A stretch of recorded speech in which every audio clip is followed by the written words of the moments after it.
என் தாய் தமிழ் உறவுகள் அனைவருக்கும் வணக்கம். இந்த பரமத்தி வேலூர் அப்படிங்கிறது எனக்கு புதுசு இல்லை. 2021 நான் களங்கண்ட இடம்தான். சுமார் 11,687 வாக்குகளை அள்ளி கொடுத்த மக்களுக்கு முதல்ல என் முதற்கண் நன்றியை தெரிவித்துக் கொள்கிறேன். திரும்பவும் 2026 குமராபாளையம் சட்டமன்ற தொகுதியான என்னோட சொந்த தொகுதிக்கு மீண்டும் ஒரு வாய்ப்பு கொடுத்த என் அண்ணன் செந்தமிழன் சீமான் அவர்களுக்கு மிக்க என் மனதார நன்றியை சொல்லிக் கொள்கிறேன். 2026 இந்த தேர்தல் களம் அப்படிங்கிறது ஒரு பெரிய மக்களிடையே ஒரு எதிர்பார்ப்பை ஏற்படுத்தியிருக்கு. என்னன்னா, ஒரு பக்கம் எங்களுக்கு நாங்கள் ஒருத்தர் தான் எதிரி.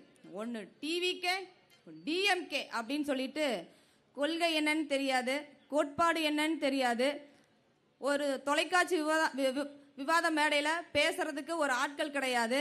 அந்த கட்சிகள் தான் என்ன சொல்லுது அப்படின்னா, எங்களுக்கு ஒரே எதிரி டிஎம்கே தான் அப்படிங்குது. அதாவது நாம் தமிழரை அவாய்ட் பண்ணுறாங்களாம். எப்படி அவாய்ட் பண்ணுறாங்களாம்? சரி சரி, அப்படி அவாய்ட் பண்ணிட்டு நீங்க என்ன கொள்கையை, ஒரு தரமான கொள்கையை நீங்க முன்வைக்கிறீங்க சொல்லுங்க பாப்போம். தமிழக வெற்றி கழகத்தோட கொள்கை என்ன?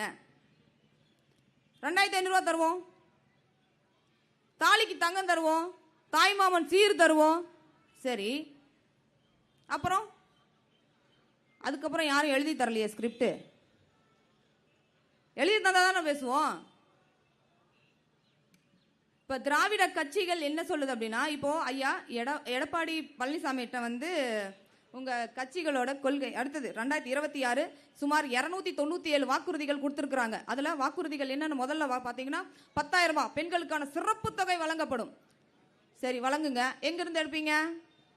சரி, இப்போது 2,000 ரூபா பணம் கொடுப்போம். 2,000 ரூபா பணம் கொடுக்குறீங்க.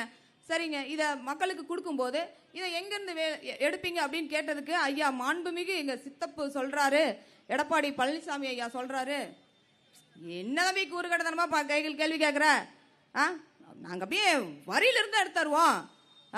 வரி அப்படியே மக்கள் இடத்துல ஏற்றி அதிலிருந்து 2,000 ரூபா உனக்கு 2 ரூபா, உனக்கு 2 ரூபா, உனக்கு 2 ரூபா அப்படின்ற மாதிரி 2,000 ரூபாய் வரி ஏற்றி கொடுப்போம் அப்படின்னு சொல்லிட்டு சண்முகம் உட்ரா போட்டோம் அப்படின்னு சொல்லிட்டு கிளம்பிட்டாரு. இதுதான் அவங்களோட திராவிட கட்சிகளோட கொள்கையும் கோட்பாடும். இப்போ திமுகவுக்கும் அதிமுகவுக்கும் ஏதாவது கோட்பாடு முரண் இருக்கா? இல்லையே. அங்கேயும் சாராயம் இருக்குது, இங்கேயும் சாராயம் இருக்குது. அங்கேயும் ஊழல் இருக்கு, இங்கேயும் ஊழல் இருக்கு. அவங்க கட்சி ரீதியா கொள்கை ரீதியா எதுல முரண்படுறாங்க? இப்போ ஒரு விவாத மேடை நடந்தது இல்லைங்களா? திருமணி முத்தாறு பொன்னியாறு இணைப்பு திட்டம். சரிங்களா? ரொம்ப கவனமாக கேளுங்க. ரொம்ப 60 ஆண்டு காலமாக மக்களிடையே பெரும் ஒரு மனக்கவலை, பெரும் போராட்டத்தை உருவாக்கின ஒரு திட்டம் திருமணி முத்தாறு பொன்னியாறு இணைப்பு திட்டம். சரிங்களா? அந்த இணைப்பு திட்டத்தில் இப்போ மகேஸ்வரன் சொல்லிட்டு மலசமுத்திரக்காரர் ஒரு உண்ணாவிரத போராட்டம் எடுத்தார்.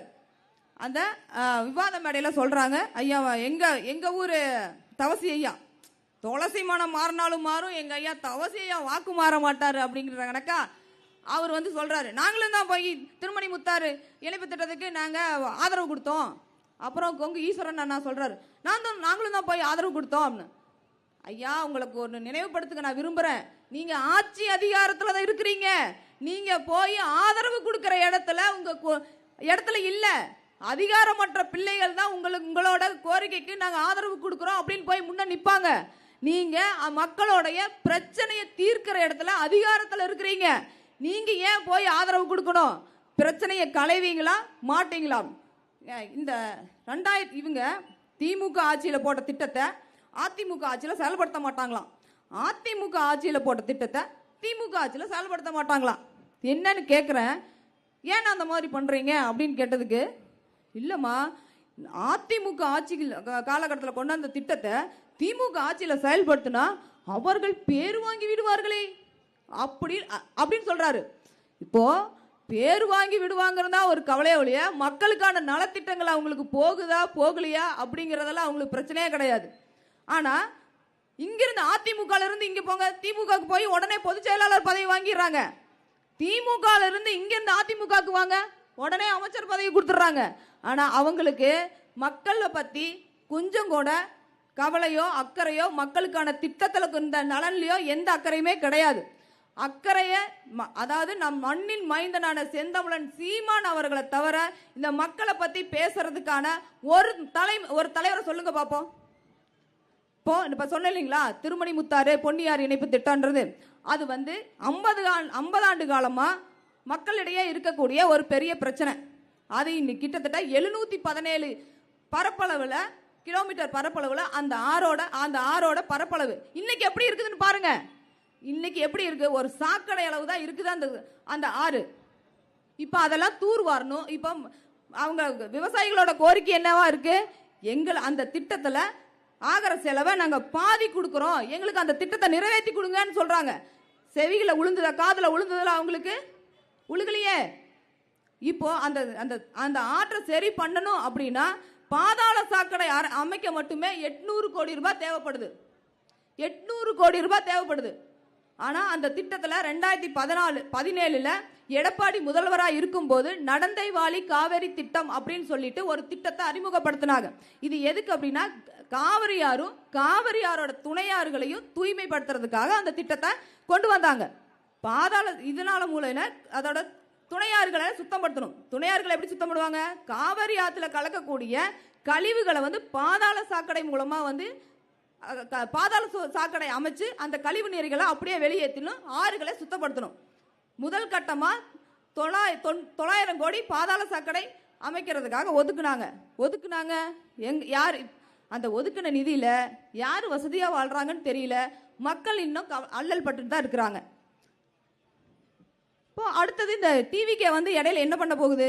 இப்போ டிவிகேல இப்போ எங்க ஊர்ல நிக்கிறவங்க ஒரு டிவிகே பொறுப்பாளர் என் கூட படித்தவர் அப்படி அவர் சொல்கிறாரு, நீங்கள் எல்லாம் எங்கெங்க இருந்து டேட்டாலாம் எடுக்கிறீங்க, மேடலாம் அப்படி பேசுகிறீங்களே அப்படின்னு.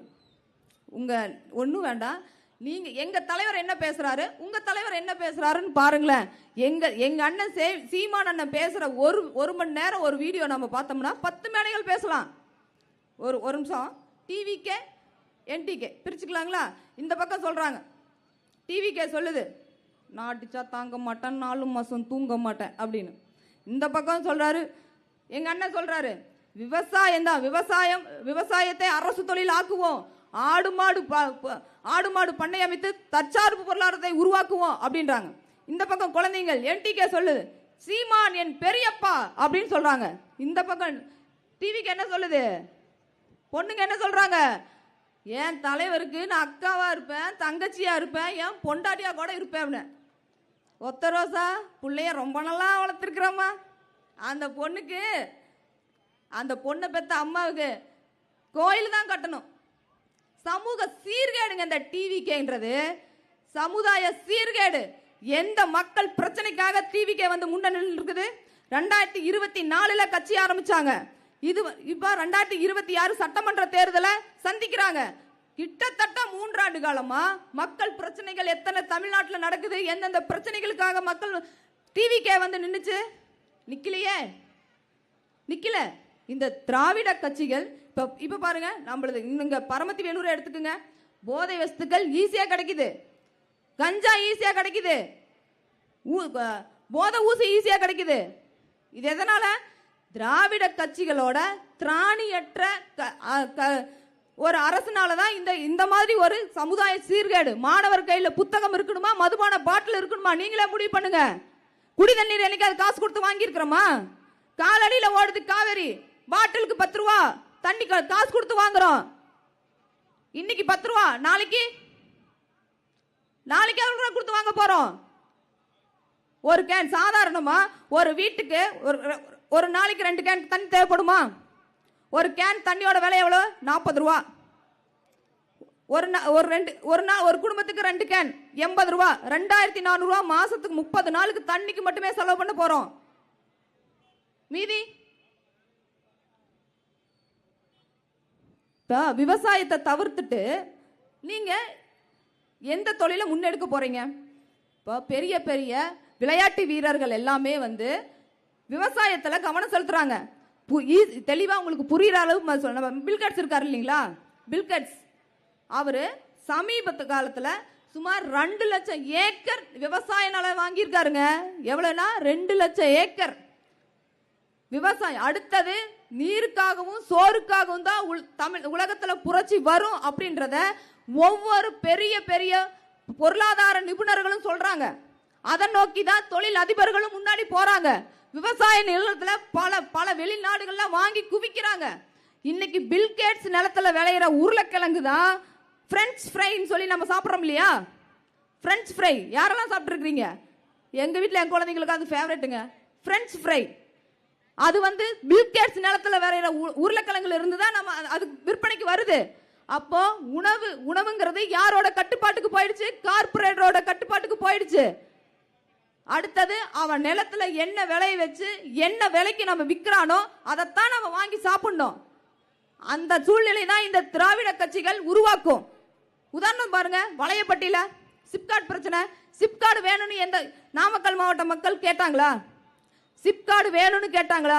கிட்டத்தட்ட 820 ஏக்கர், இங்க மட்டும் இல்ல 50,000 ஏக்கர் மக்களுக்கு எதிராக தமிழக அரசால நிலம் கையகப்படுத்திட்டு வந்துட்டு இருக்கு.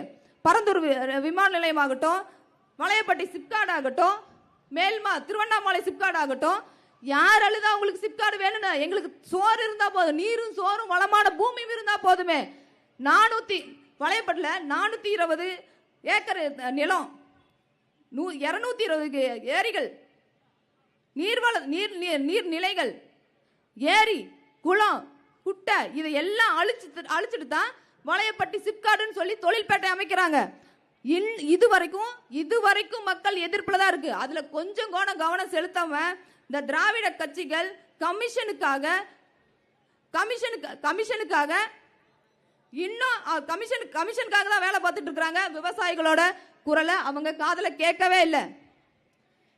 இப்போ இந்த தேவர் மகன் படத்துல சொல்லுவாங்கல்ல, ஐயோ நான் கொடுத்த பாலெல்லாம் ரத்தமா போகுதே அப்படின்னு, என் மலை வளம் கொள்ளை போகுது, மணல் வளம் கொள்ளை போகுது, ஆற்று தண்ணி நஞ்சாகுது, கல்வி வியாபாரம் ஆகுது, என் பெண் குழந்தைகளுக்கு பாதுகாப்பு இல்ல, விலைவாசி ஏற்றம், குடிதன் படிக்க நல்ல பள்ளிக்கூடம் இல்ல, நடக்க நல்ல சாலை இல்ல, குடிக்க நல்ல தண்ணி இல்ல.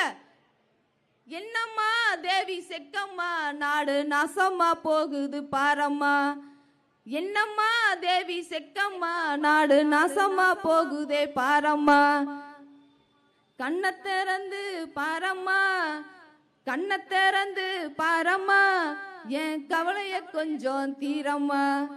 10 லட்சம் கோடி கடனில் நாடு, இலவசம் பெரும் வெக்க கேடு. என்னம்மா எப்படிங்க கிடைக்குது? அரசு அரசோட கட்டுப்பாடு சரியா இருந்ததுன்னா போதை வஸ்துக்கள் எப்படி உள்ளே வரும்? அப்போ போதை பொருளை கட்டவிழ்த்து விட்டுருக்குது. ஆகாய கங்கை காய்ந்தாலும் காயும், சாராய கங்கை காயாதடா. ஆள்வோர்கள் போடும் சட்டங்கள் யாவும் காசுள்ளோர் பக்கம் பாயாதடா. குடித்தவன் வீதியில் நிற்பான், குடும்பத்தை வீதியில் வைப்பான், தடுப்பது யார் என்று கொஞ்சம் நீ கேளடா. கல்லுக்கடை காசுல தாண்டா கட்சி கொடி எருது போடா. கல்லுக்கடை காசுல தாண்டா கட்சி கொடி எருது போடா. மண்ணோடு போகாமல் நம் நாடு திருந்திட செய்ய உன்னால் முடியும், அடடா உன்னால் முடியும் தம்பி தம்பி. உனக்குள் இருக்கு உண்மை நம்பி. பசி பஞ்சம் ஊழல் லஞ்சம் தீண்டாமை அடக்குமுறை ஒடுக்குமுறை வழக்கொள்ளை இவை ஏதுமற்ற ஒரு தூய தேசம் படைத்திட புதியதோர் தேசம் செய்வோம், அதை புரட்சியால் உறுதி செய்வோம். நன்றி வணக்கம். நாம் தமிழர். அடுத்ததாக சாட்டை